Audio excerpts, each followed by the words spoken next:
Dhamangaon railway शहरातील Dattapur police station अंतर्गत traffic पोलिसांकडून सध्या वाहतूक नियमांचं उल्लंघन करणाऱ्यांविरोधात कडक कारवाई सुरू आहे. मुख्य रस्त्यावर, रस्त्याच्या कडेला तसेच दुकानांसमोर दुचाकी किंवा ऑटो रिक्षा उभ्या केल्यास थेट 500 रुपयांचा दंड आकारला जात असल्याने वाहन चालकांमध्ये नाराजीचा सूर उमटत आहे.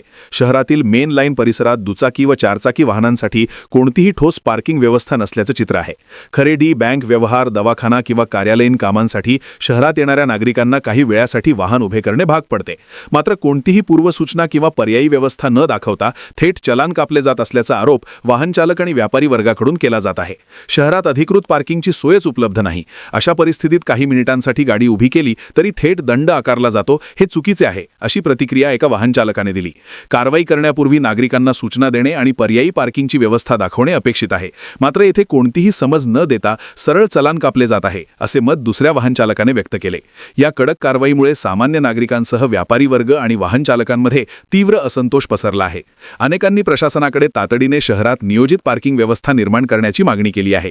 तसेच तोपर्यंत दंडात्मक कारवाईत शिथिलता ठेवावी, अशी ही मागणी पुढे येत आहे. पार्किंगची ठोस सुविधा उपलब्ध नसताना दंड आकारणे कितपत योग्य आहे, की आधी सुविधा आणि नंतर कारवाई करावी, असा प्रश्न आता शहरात चर्चेचा विषय ठरत आहे.